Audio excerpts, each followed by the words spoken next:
Vote এগিয়ে আসতে প্রচারে ঝাঁজ বাড়াচ্ছেন প্রার্থীরা। জনসংযোগ করতে বেরিয়ে চপ ভাজলেন ব্যারাকপুরের বিজেপি প্রার্থী কৌস্তব বাগচি। এদিন সন্ধ্যায় প্রচার করছিলেন তিনি। প্রচার করতে করতে হঠাৎ তাকে দেখা যায় স্থানীয় একটি চপের দোকানে গিয়ে দোকানদারের থেকে খুন্তি হাতা নিয়ে গরম তেলে চপ ভাজছেন তিনি।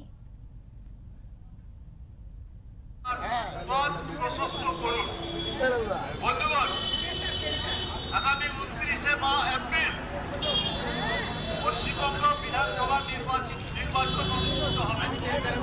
এই নির্বাচনে ভারতীয় জনতা পার্টির প্রার্থী শ্রী কৌস্তব বাগচি, অ্যাডভোকেট কৌস্তব বাগচি আজকে এত অঞ্চলে চিড়িয়াপুর ব্যারাকপুরে মানুষের সাথে জনসম্পর্ক করতে বেরিয়েছেন।